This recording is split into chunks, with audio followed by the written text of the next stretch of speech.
Muy bien, señores estudiantes, muy buenas tardes. Les pido disculpas por la demora porque estamos empezando un poco tarde. Les pido que me disculpen, pero se debió a causas ajenas a mi voluntad. Así de que vamos a dar inicio. Dos cosas. Primero, me escuchan, hay buen sonido. Aparte de eso, se ve la presentación. Vamos a seguir con el tema de los principios del derecho notarial. Ya en la sesión anterior habíamos mencionado, referido algo al respecto del principio de rogación. Habíamos visto que el notario no puede actuar de oficio. Esta es una prohibición que tiene el notario en el artículo 77 del Código de Notariado, donde se determina que el notario no puede actuar de oficio.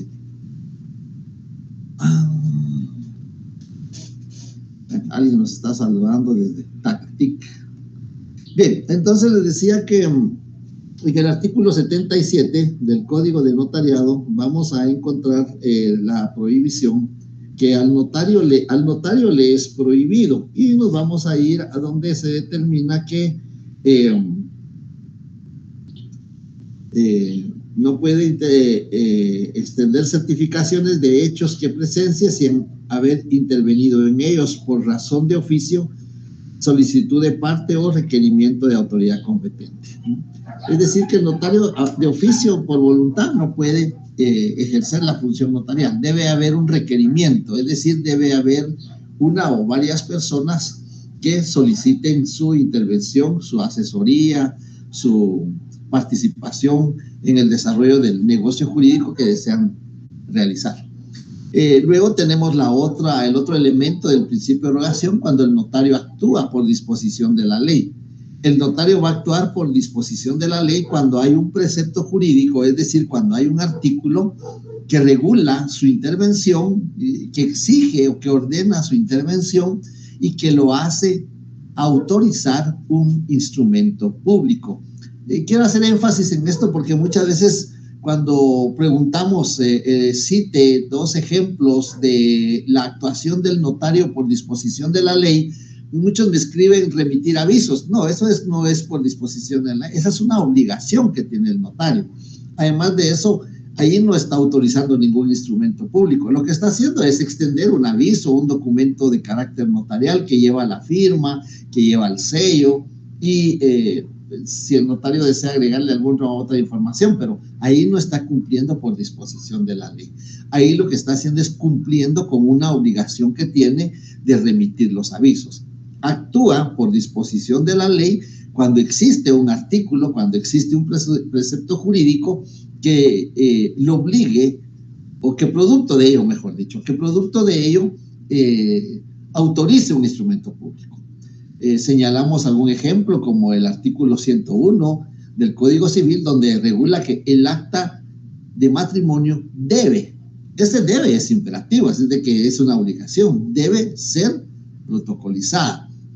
¿Qué es lo que va a hacer para protocolizar el acta notarial de matrimonio? Porque cuando el notario autoriza el matrimonio, las personas le dicen, mire, me deja el acta, o me va a dejar el acta, o a qué hora nos va a entregar el acta. El notario le dice, no, el acta me la llevo, el acta me queda a mí, porque tengo que protocolizarla. ¿Qué quiere decir eso? Quiere decir que la voy a introducir entre dos hojas de papel sellado especial para protocolo.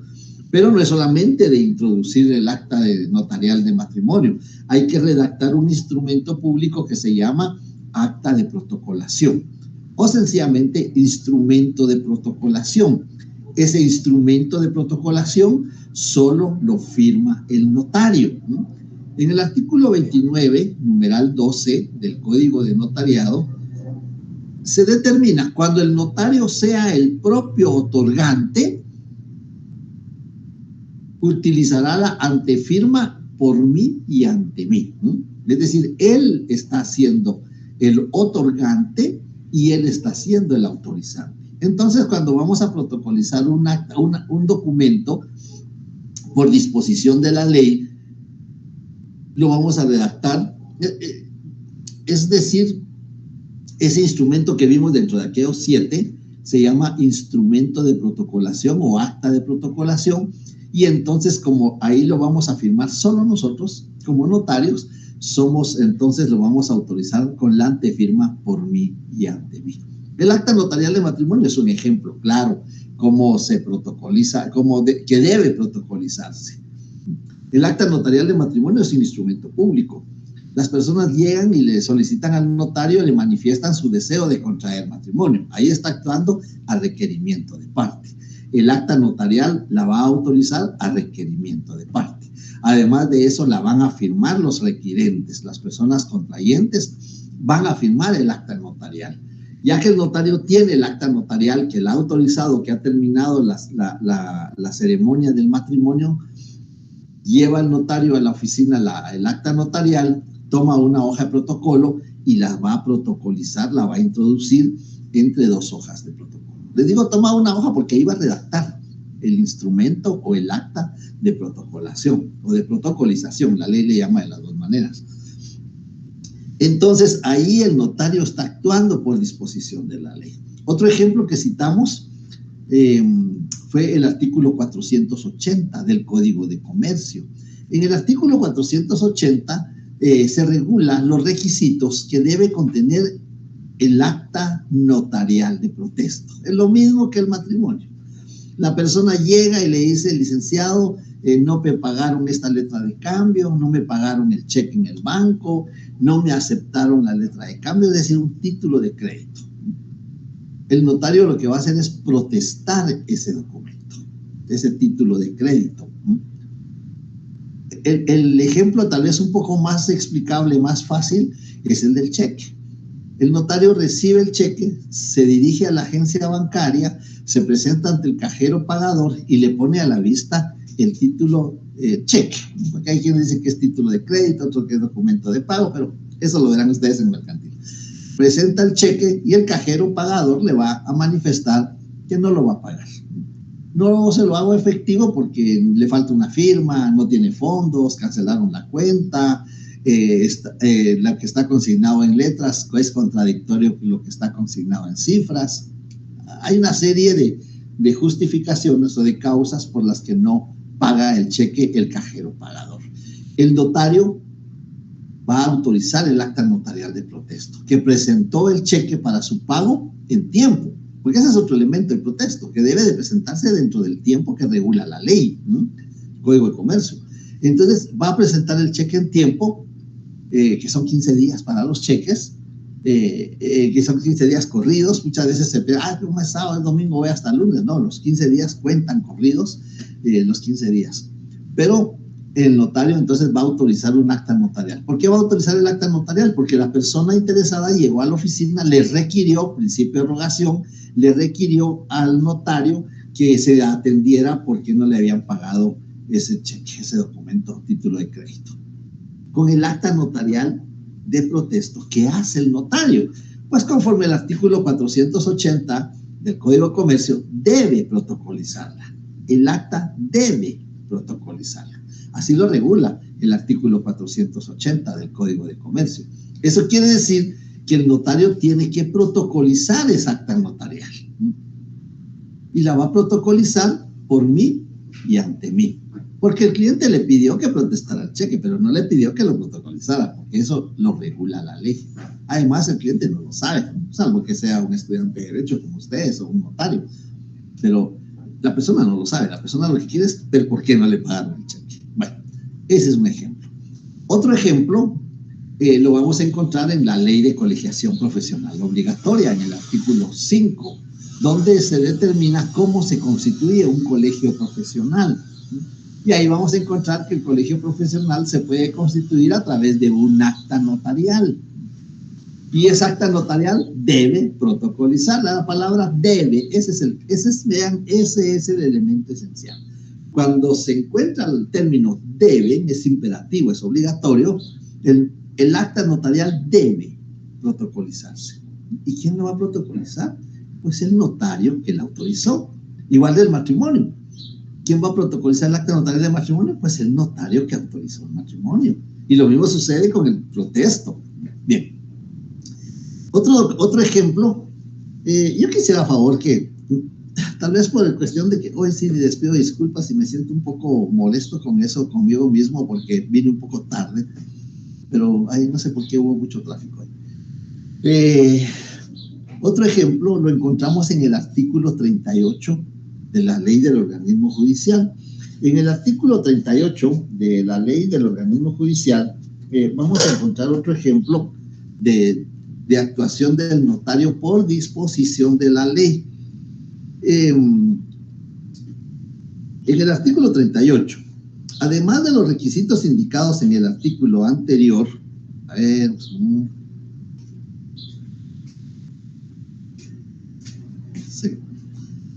los poderes o mandatos, así como los documentos que deban inscribirse en los registros públicos, por ahí les envié una propuesta de un trabajo o una tarea, o lo como ustedes le quieran llamar, hacer una nómina, una lista de registros públicos, y vean que esto nos va a servir ya en el desarrollo del tema.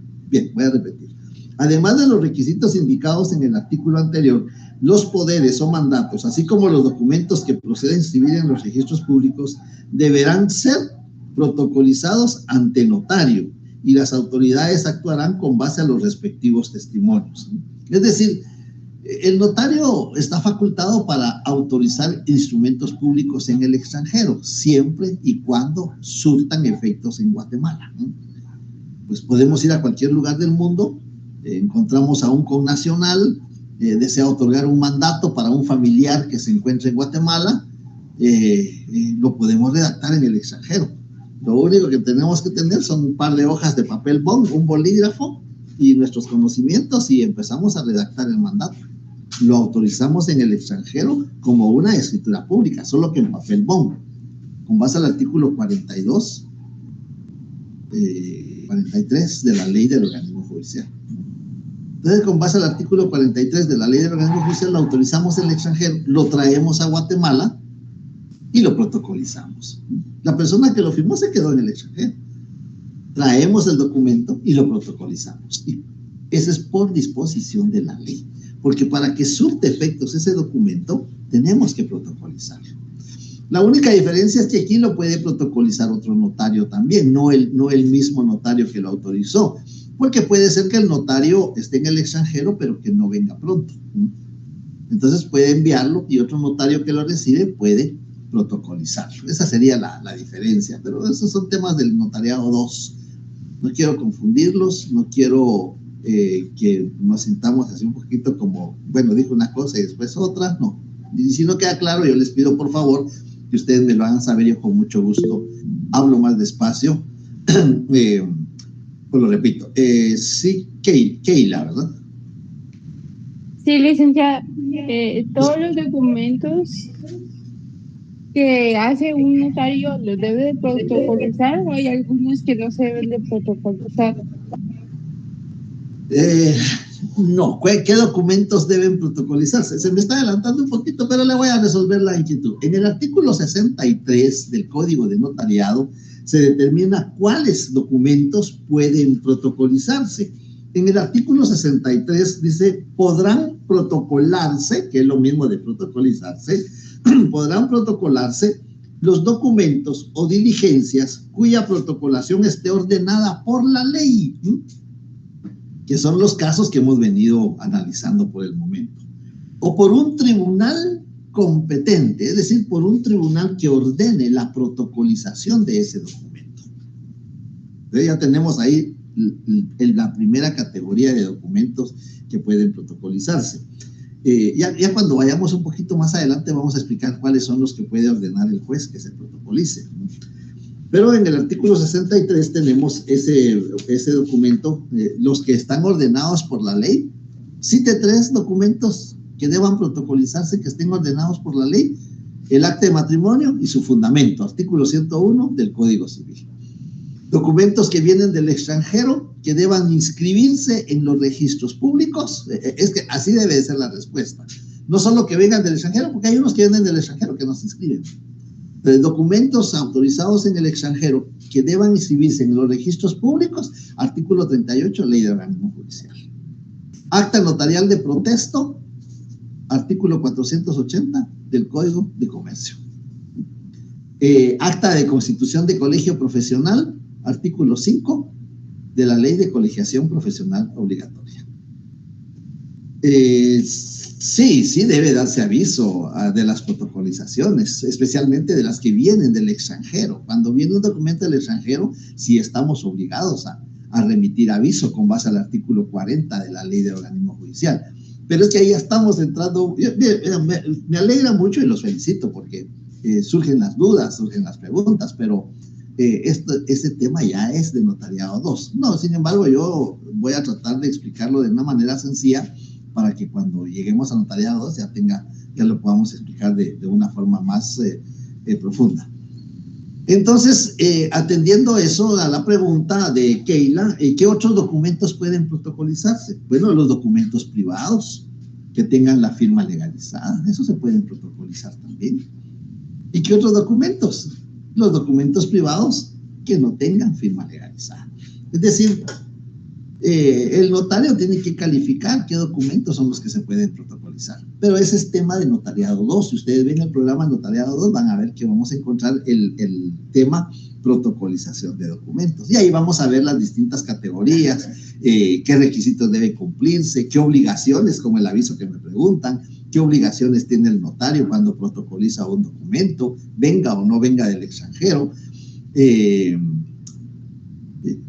cuáles son las formas de protocolizar, porque hay 2 formas de protocolizar, pero eso lo vamos a ver más adelante. Yo, para que no se queden con la inquietud que alguien preguntaba si hay que remitir aviso, y Keila que estaba preguntando qué documentos son los que deben o que pueden protocolizarse. Bien, si está clara la inquietud que plantearon, voy a continuar.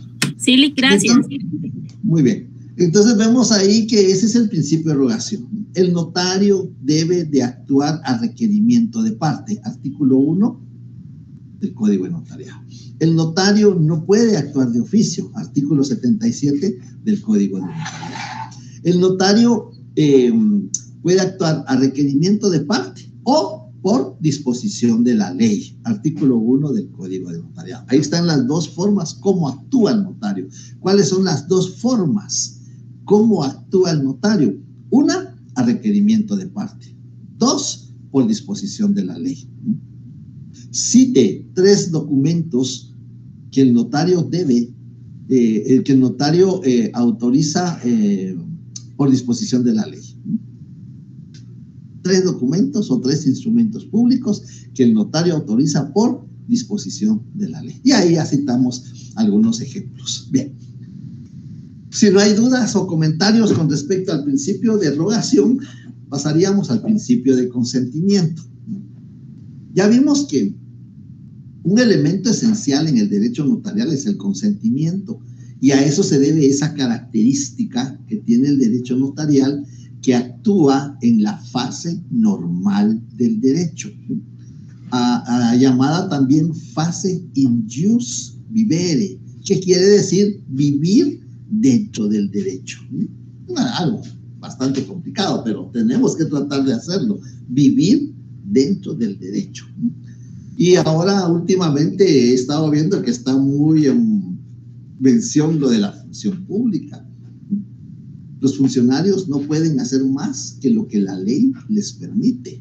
En el 154 de la Constitución Política de la República está regulado.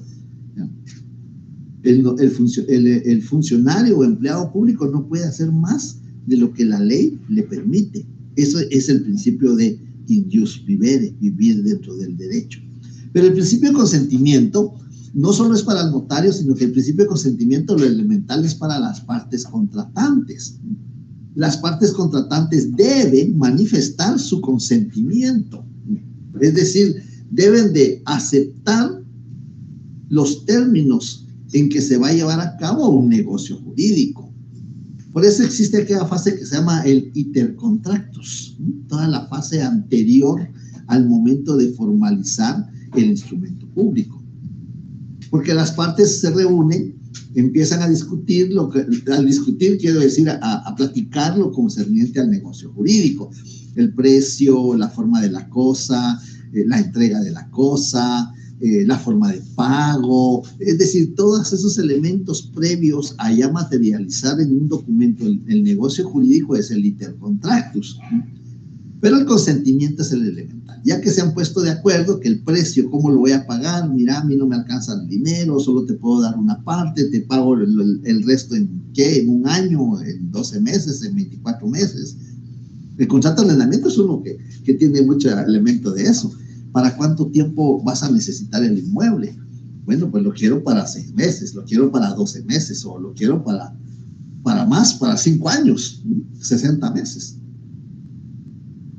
Pero esa es la voluntad de las partes. No, yo no te lo puedo dar a 60 meses, es mucho tiempo, 5 años. Esa es toda la parte de intercontractos. Por eso el principio de consentimiento es muy elemental. Y como les decía la vez pasada, ¿cómo se captura ese principio de consentimiento? Porque el consentimiento puede ser verbal. El consentimiento puede ser por gestos. Dice sí, mueve así hacia arriba y hacia abajo, y dice sí, o dice hacia los lados, quiere decir que no, o con el dedito. No, ahí no hay consentimiento. El consentimiento, según la legislación, también puede ser tácito, pero en el caso del negocio jurídico, el consentimiento debe ser expreso, en el caso que lo vamos a materializar en el instrumento público. Por eso redactamos: el comprador en forma expresa manifiesta que acepta, o ambos contratantes en forma expresa manifiestan que aceptan los términos del presente contrato. Y hay quienes le ponen que aceptan el presente contrato en cada una de sus cláusulas. Entonces el consentimiento es muy elemental. ¿Y por qué es muy elemental el consentimiento? El consentimiento es elemental porque lo que hace constar el notario en los instrumentos públicos, en la mayoría, por supuesto, en la mayoría de instrumentos públicos, son negocios jurídicos. Es negocio jurídico. Y el artículo 1251 del Código Civil determina que para la validez del negocio jurídico se requieren 3 elementos fundamentales. 1, la capacidad. Explíqueme qué es la capacidad. Y entonces ya el sustentante, el estudiante va a explicar qué es la capacidad. Es una aptitud que puede tener una persona para ejercer derechos y contraer obligaciones por sí mismo, ¿no? Esa es la capacidad. La capacidad también puede ser la aptitud que ejerce una persona para ejercer derechos o contraer obligaciones en representación de otra, ¿no? En el caso de las personas jurídicas que actúan a través de su representante legal, ¿no? En el caso de los menores, los incapaces y los interdictos, que van a actuar a través, también los ausentes, que van a actuar a través del representante legal. Por supuesto que tiene una denominación especial, ¿no? Entonces, el consentimiento es eso, el principio de consentimiento. Y el negocio jurídico, acordémonos que el negocio jurídico, todo negocio jurídico es un acto o es un contrato, pero para que sea contrato tiene que haber dos o más partes, ¿no? Si no hay 2 o más partes, pues no es contrato. 1517 del Código Civil. Hay contrato cuando 2 o más partes convienen en crear, modificar, extinguir una relación de derecho, ¿no? Derechos y obligaciones. Entonces, ese es el negocio jurídico. Que puede, todo contrato es negocio jurídico. Todo contrato es un negocio jurídico y necesita capacidad, necesita consentimiento y necesita que el objeto sea lícito. Pero no todo negocio jurídico es contrato, porque si no hay 2, no es contrato. ¿Sí? ¿Queda claro? Bien. Y ya hemos avanzado en este tema. ¿Cómo se materializa el negocio jurídico en el instrumento público? Bueno, el negocio jurídico, de conformidad con el artículo 29, numeral 12, se va a materializar con la firma. Y eso ya lo habíamos dicho en sesiones anteriores. La firma es la representación gráfica del consentimiento. Y si la persona no puede o no sabe firmar, lo va a hacer con la impresión digital del dedo pulgar derecho. U otro. Puede ser el medio, puede ser el índice, puede ser el meñique, o puede ser el pulgar derecho o izquierdo, pero el notario debe de especificar en el instrumento qué impresión digital o dactilar es. Y en este caso debe de firmar una persona a ruego, se llama testigo rogado. En el artículo 29, numeral 12, vamos a encontrar las firmas de los otorgantes. Por eso cuando ellos firman o ellos materializan el consentimiento, ya sea con la firma o la impresión digital, se llama otorgamiento. Explique qué es el otorgamiento. Es el momento en que las partes contratantes materializan su consentimiento a través de ¿qué? De la firma. Y si no puede o no sabe firmar, a través de la impresión digital. Caso en el cual deberá firmar otra persona a su ruego. Y lo vamos a leer. Las firmas de los otorgantes y de las demás personas que intervengan, y la del notario precedida de las palabras ante mí. Y la del notario precedida de las palabras ante mí. Hago énfasis en esto porque en algunas, ya le doy la palabra más adelante, en algunas oportunidades me consignan ante mí y después se las firmas. No, las firmas, el ante mí solo va antes de la firma del notario. Le escucho, Madeleine. ¿Podría repetir el concepto de otorgamiento, por favor?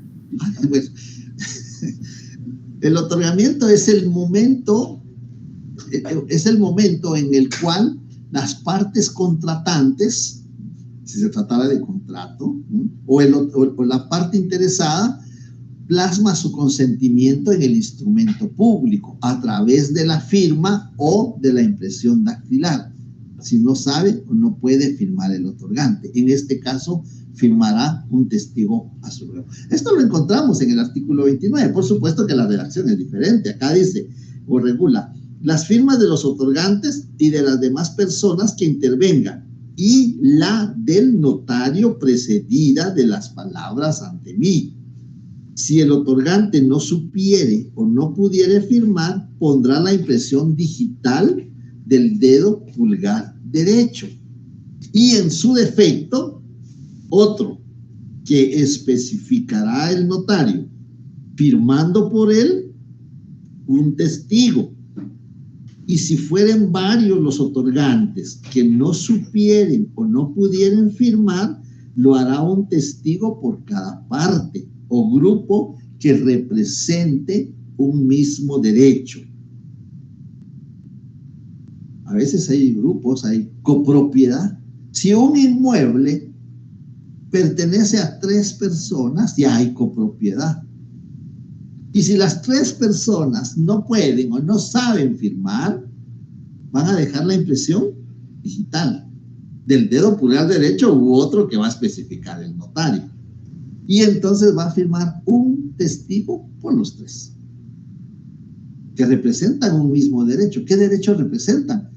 Pues, representan el derecho de los copropietarios o representan el derecho de los compradores. Puede ser que los propietarios sí puedan firmar, pero los que van a comprar no puedan firmar. Entonces, por eso representan un mismo derecho. ¿Y qué derecho representan? El derecho de los propietarios. ¿Y cuál es el derecho de los propietarios? Disponer de la cosa dentro de los límites que regula la ley. Eso es la propiedad. Entonces, vemos ahí que está claro. Y luego viene el último párrafo de la numeral 12. Cuando el propio notario fuere el otorgante, pondrá antes de firmar la expresión por mí y ante mí. Entonces ahí vamos a ver el principio de consentimiento y el principio de rogación desde el punto de vista que el notario está actuando por disposición de la ley. Yo autoricé un acta notarial de matrimonio. Tengo el acta notarial de matrimonio. la voy a protocolizar, la voy a incorporar en el protocolo y eso lo voy a autorizar por mí y ante mí. ¿Cuáles son las dos formas de autorizar los instrumentos públicos?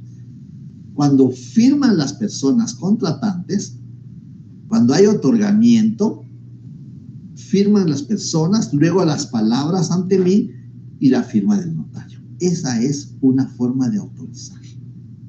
Cuando no hay personas contratantes, porque el notario está actuando por disposición de la ley, entonces el notario es el otorgante y es el autorizante, y entonces la firma la va a precedir de las palabras por mí y ante mí. ¿Sí?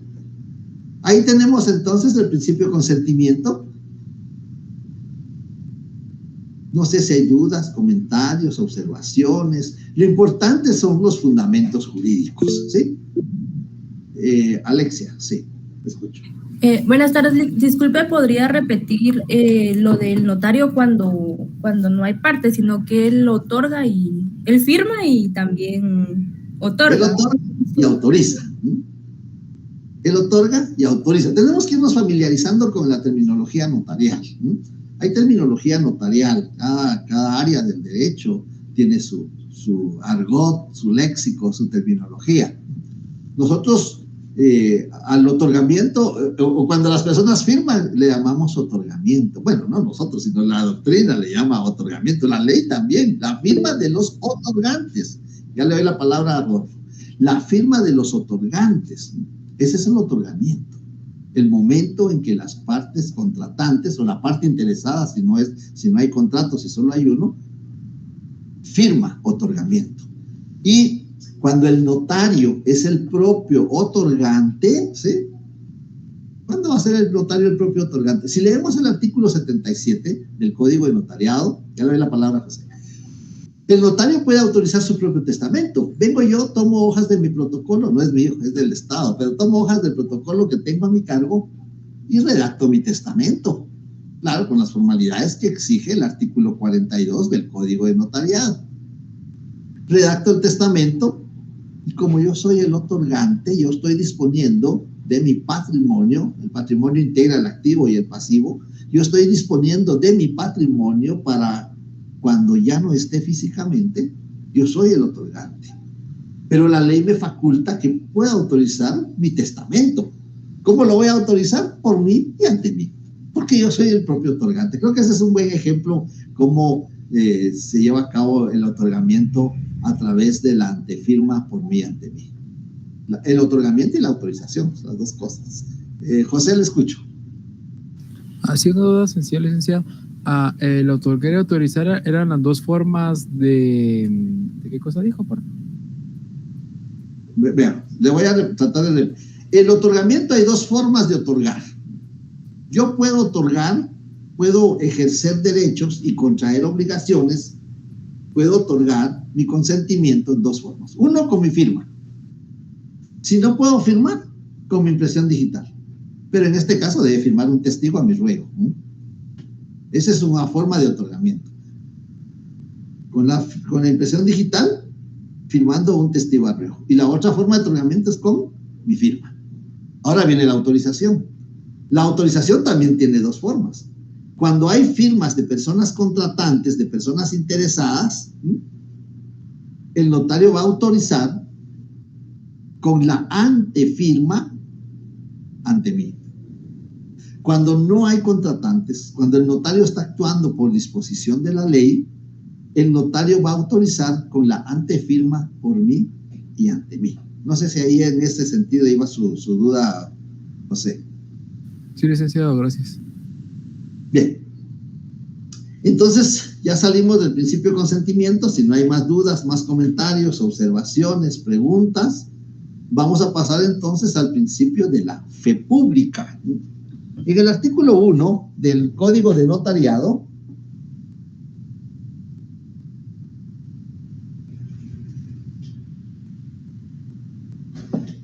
se determina que el notario tiene fe pública. El notario tiene fe pública. ¿Qué es eso de fe pública? ¿Qué es? ¿En qué consiste la fe pública?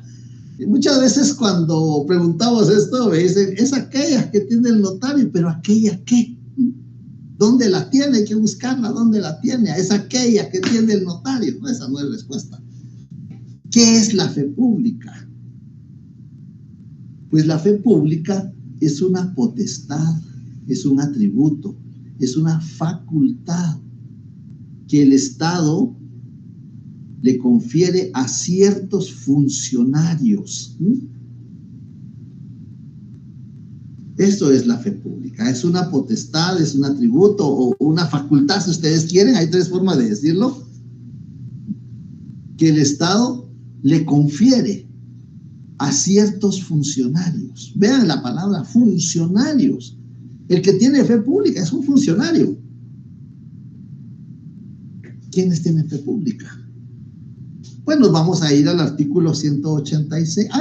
¿Alguien me hace favor de leer 186 del Código Procesal Civil y Mercantil?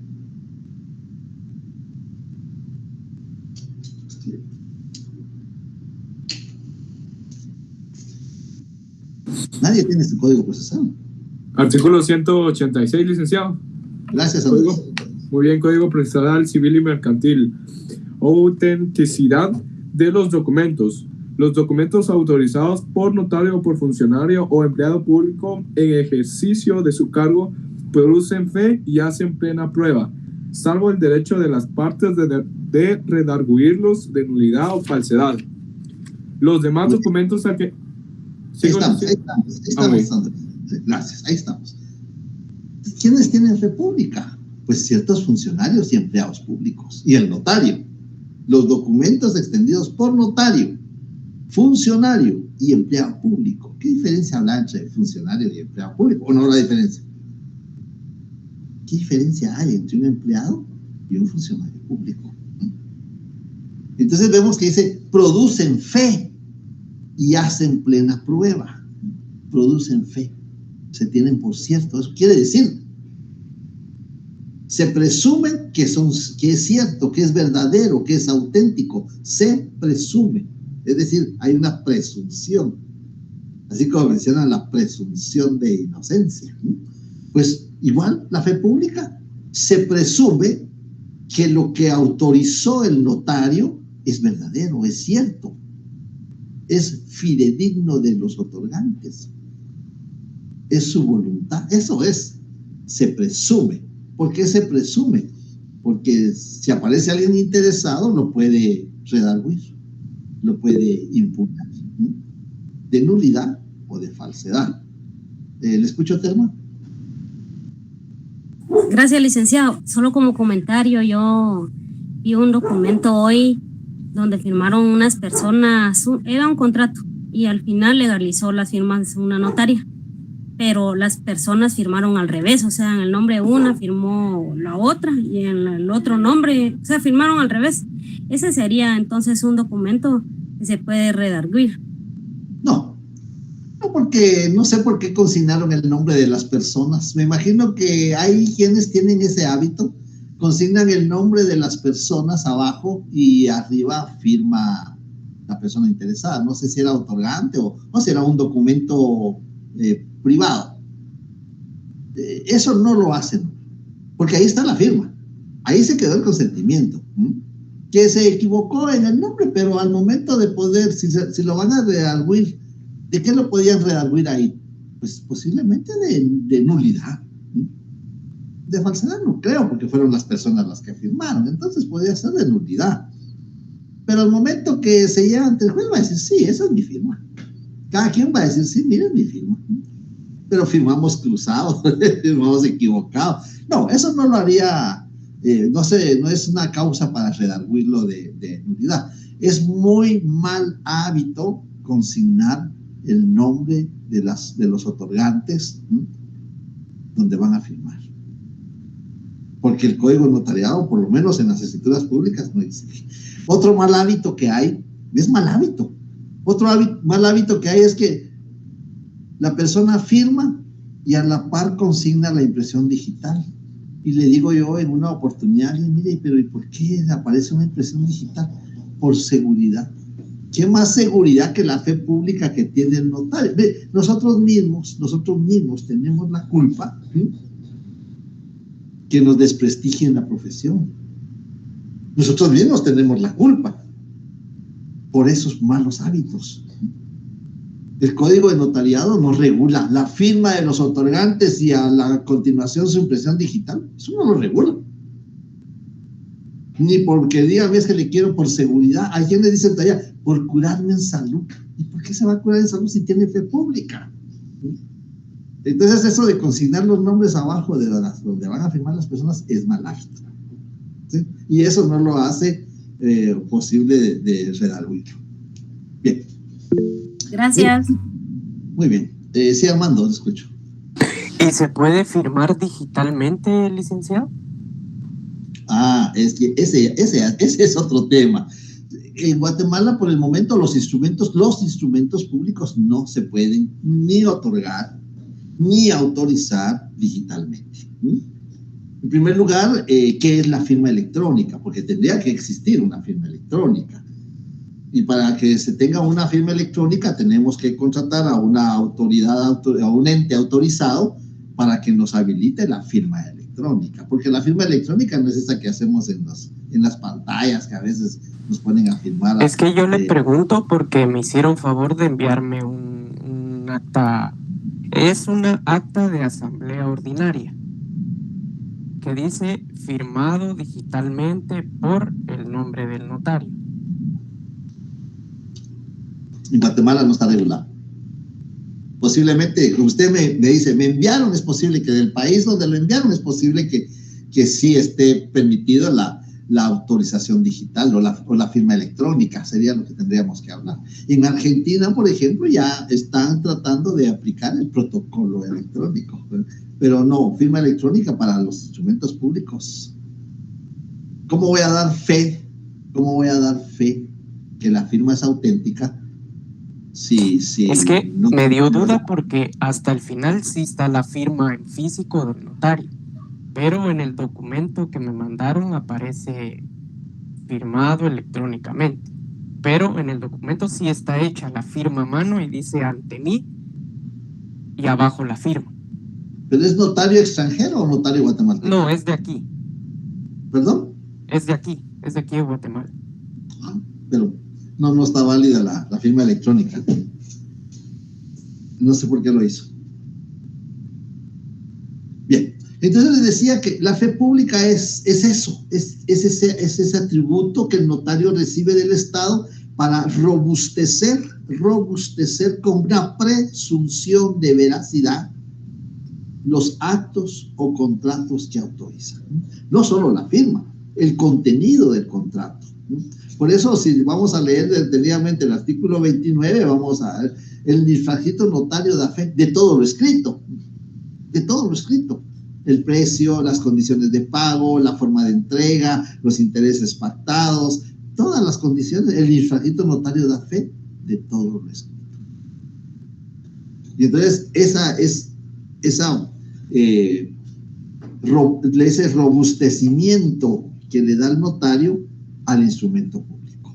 No es nada más de decir, mire, esa firma es falsa, mire, ese no es el contenido de lo que yo quería que tuviera, mire, esa no es mi firma, tiene que irse ante un juez para redarguirlo, ya sea de nulidad o sea de falsedad. Y eso es el principio de fe pública. La fe pública no solo tiene el notario, ahí vemos en el 186 funcionarios, los funcionarios públicos tienen fe pública. Por ejemplo, el registrador general de la propiedad, el registrador mercantil general de la República, el registrador de procesos sucesorios, el registrador de electrónico de poderes, el registrador de ciudadanos, ¿no? Ellos tienen fe pública. ¿Por qué cuando nos extienden los antecedentes penales, los antecedentes policiales, por qué los exigen y que llevan los requisitos y va la firma? Tienen fe pública, se presume que es cierto, es esa presunción, se presume que es cierto. Entonces hay funcionarios y hay empleados públicos en el ejercicio de su cargo. en el ejercicio de su cargo, porque si está de vacaciones, si está suspendido por el Seguro Social o si pidió una licencia, pues entonces no está en ejercicio del cargo. Mientras que el notario, en todo momento, las 24 horas del día, aunque dicen que va a haber un día que tiene 25 horas, no sé cómo lo van a hacer, las 24 horas del día, el notario tiene fe pública. Los 366 días, porque ahora es bisiesto, las cosas cambian. Los 366 días del año y las 24 horas del día, el notario tiene fe pública. Entonces ese es el principio de fe pública. Y esos son los fundamentos jurídicos. Si no hay otra duda, algún otro comentario, vamos al principio de publicidad. Aquí tenemos que ver la Constitución Política de la República. Hay una ley de información pública. Hay una ley de información pública. ¿Y qué nos puede afectar a los notarios la ley de información pública? ¿Nos afectará o no nos afectará? Entonces les dejo la inquietud, la duda, si nos afecta o no nos afecta la ley de información pública. Pero mientras llega a eso, vamos a ver en la Constitución Política de la República, ya vamos a encontrar en el artículo 30. En el artículo 30 de la Constitución Política de la República, todos los actos de la administración son públicos. Alguien va a decir, pero el notario no es de la administración. No, es cierto, el notario no es de la administración, pero el notario es un funcionario público, porque tiene fe pública y porque ejerce una función pública. Entonces, vamos a tomar en cuenta el artículo 30. Todos los actos de la administración son públicos. Los interesados, o sea, nuestros clientes o cualquier otro interesado, los interesados tienen derecho a obtener en cualquier tiempo informes, copias, reproducciones y certificaciones. El notario extiende copias de los instrumentos que autoriza. Hay copia simple, hay copia legalizada, hay testimonio especial, es decir, el notario extiende copias. Informes, pues sí, el notario puede dar un informe, llega alguien a su oficina y le dice, mire, necesito saber en qué condiciones se llevó a cabo pues, un contrato de compraventa. Pues sí, ya lo vamos a ver si hay límites, si no hay límites. Pero ahorita estamos en el principio de publicidad y ahí lo vamos a ver. Ahí está el principio de consultas y copias, ¿no? En la fase, el principio de publicidad tiene dos fases, dos elementos. La fase de consulta, cuando la persona llega y le dice, mire, quiero saber, mire, yo hace tiempo vine a otorgar mi testamento, no me recuerdo a quiénes instituí delegatarios y a quiénes instituí de herederos, no me recuerdo, quiero saber. Entonces hay una fase de consulta y otra fase de copias, ¿no? Porque aquí en el artículo 30 se regula reproducciones, son copias, ¿no? Y certificaciones. ¿Extenderá certificaciones el notario? Sí, el notario extiende, muy pocas, porque muy pocas en la ley nos obliga a extender certificaciones. Un ejemplo es el artículo 442 del Código Procesal Civil y Mercantil, donde tenemos que extender certificación. Así lo regula el artículo 442. Lo que pasa es que ese es un tema de notariado 3, pero sí ahí nos obliga a extender certificaciones.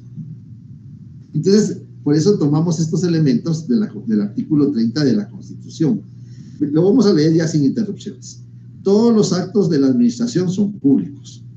Los interesados tienen derecho a obtener en cualquier tiempo informes, copias, reproducciones y certificaciones que solicite la exhibición de los expedientes que desee consultar, salvo que se trate de asuntos militares o diplomáticos de seguridad nacional. Eso no nos interesa. Eso no nos interesa. Pero veamos lo que sigue. Salvo que se trate de asuntos militares o diplomáticos de seguridad nacional o de datos suministrados por particulares bajo garantía de confidencia. Los particulares son nuestros clientes. A ellos les prestamos nuestros servicios profesionales. Y todo lo que nuestros clientes nos van a manifestar, lo recibimos en calidad de sigilo profesional. Por eso existe el Código de Ética Profesional, que lo vamos a estudiar más adelante. Y por eso existe un delito que se llama revelación de secreto profesional. Todo lo que nuestros clientes, sea íntimo o no sea íntimo, lo que nos van a manifestar, lo recibimos en calidad de sigilo profesional. Es decir, en calidad de secreto profesional. Porque eso nos obliga, el artículo 5 de la ley, del Código de Ética Profesional, nos obliga a conservar el secreto. Guardar el secreto profesional es un deber y es un derecho. Es un deber y es un derecho. Eso lo encontramos en el Código de Ética Profesional. Nosotros no podemos comentar lo que nuestros clientes nos llegan a manifestar. Es parte del principio de publicidad. No podemos hacer público lo que nuestros clientes nos manifiestan, porque podemos incurrir en un delito que se llama revelación de secreto profesional, regulado en el Código Penal. Entonces vemos ahí el principio de publicidad, qué alcances tiene y cómo lo vemos regulado en la Constitución Política, que se trate de, salvo el caso de datos, información, de datos suministrados por particulares bajo garantía de confidencia. No hay necesidad que nuestro cliente nos diga, mire, licenciado, lo que yo le voy a manifestar, le pido que lo conserve como secreto profesional. No hay necesidad. El Código de Ética nos obliga a que toda la información que recibimos de nuestros clientes la tenemos que guardar en calidad de secreto profesional. Bien, eso es lo que tenemos en el artículo 30 del Código de la Constitución Política en cuanto al principio de publicidad. Ahora veamos el artículo 31. ¿Qué tiene para el notario el artículo 31? Y aquí hay elementos muy importantes. ¿Qué tiene para el notario el artículo 31? Relación al principio de publicidad. Ay, yo lamento haber venido muy tarde, ya casi estamos en tiempo. Bien, vamos a terminar aquí. En el artículo 31 encontramos lo siguiente: acceso a archivos y registros estatales. Subrayen ahí. Miren, por eso es importante que tengan sus leyes ahí al alcance. Registros estatales. Toda persona tiene el derecho de conocer lo que de ella conste en archivos, fichas o cualquier otra forma de registros estatales. ¿Por qué hago énfasis en eso? Porque nos vamos a ir al artículo 22 del Código de Notariado. En el artículo 22 del Código de Notariado vamos a encontrar algo muy importante. 21. Salvo el caso de averiguación sumaria por delito, solo el inspector de protocolos está facultado para revisar totalmente el registro notarial. El registro notarial. La Constitución menciona cualquier otra clase de registros estatales. Y el Código de Notariado regula que el notario tiene un registro notarial. ¿Y qué es el registro notarial? Pues el registro notarial no es más que el protocolo. Es el protocolo. Veamos el artículo 8. Vean cómo vamos integrando la norma jurídica. Y eso es lo que necesito que ustedes me hagan al momento de responder sus variantes. Eso es lo que necesito. En el artículo 8 del Código de Notariado vamos a encontrar algo muy importante que tiene relación. El protocolo es la colección ordenada de las escrituras matrices, de las actas de protocolación, razones de legalización de firma y demás documentos que el notario registra de conformidad con la ley. Registra, ¿sí? De conformidad con esta ley, el Código de Notariado. ¿Sí? El Código de Notariado, nosotros le decimos Código de Notariado, pues no es ley, no es código, es ley. El código es el Código Civil, Código Penal, Código Procesal Penal, Código Procesal Civil, Código Comercio, esos son códigos. Esto es ley. Pero nosotros le decimos código, así es en la pasta, Código de Notariado. Bien. Y demás documentos que el notario registra de conformidad con esta ley. Entonces el protocolo es un registro estatal. El protocolo no es del notario. Ah, mi protocolo, no es de nosotros. El protocolo es del Estado. Artículo 19 del Código de Notariado. El artículo 19 regula. El notario es depositario del protocolo y responsable de su conservación. Es depositario. Ahí está el fundamento jurídico. El protocolo no es del notario, es del Estado. ¿De quién es el protocolo? Es del Estado. ¿Por qué es del Estado? Es un registro estatal. ¿Y por qué es un registro estatal? Porque ahí se registran los negocios jurídicos, los actos o contratos que el notario autoriza. ¿Ven cómo se va integrando la norma jurídica de la Constitución Política? 30 y 31, nos trasladamos al Código de Notariado, 21, 8 y 19 del Código de Notariado, siguiendo el orden. Bien, lamento mucho, ya estamos en tiempo, lamento mucho, perdí 15 o 20 minutos, lo lamento. Bueno, pero creo que avanzamos en cuanto a estos principios que tenemos ya aquí en pantalla. Vimos las dos fases, la fase de consulta y la fase de copias. Y tal vez para terminar vamos a leer en el artículo, ahora sí, el artículo 22 del Código de Notariado, donde se materializa el principio de publicidad. Pero veamos esto. Las escrituras matrices podrán consultarse por cualquier persona que tenga interés. Cualquier persona que tenga interés. Llega la persona y le dice, mire, yo estoy entendido que mi cónyuge vino a firmar con usted una escritura de arrendamiento, de compraventa, de mandato. Quiero saber en qué términos. El notario le va a preguntar, ¿y qué interés tiene usted? Ah, es que soy el cónyuge. Bueno, demuéstralo. Demuéstralo. ¿Cómo lo va a demostrar? Aquí está mi certificación de partida de matrimonio. Con esto acredito que soy el cónyuge. Por eso cualquier persona que tenga interés. Pero no es solo no es curiosidad, es interés. Ah, es que me da curiosidad en qué términos lo firmó. No, es interés. ¿Y cómo pues se va a acreditar ese interés? Con el documento. Mire, estoy enterado que mi papá vino a otorgar su testamento. Claro, eso sí no se puede hacer. Eso sí no lo puede mostrar el notario. Pero llega y dice, mire, tengo entendido que mi amigo hace muchos años vino a otorgar un testamento aquí y tengo entendido, él me dijo que me iba a dejar algo en su testamento. Quiero ver si me dejó algo. Tiene interés. Pero ahí tiene que demostrar no solo el interés, sino que tiene que demostrar que la persona ya falleció. Porque dice el artículo 22, las escrituras matrices podrán consultarse por cualquier persona que tenga interés en presencia del notario, exceptuándose los testamentos y donaciones por causa de muerte, mientras vivan los otorgantes.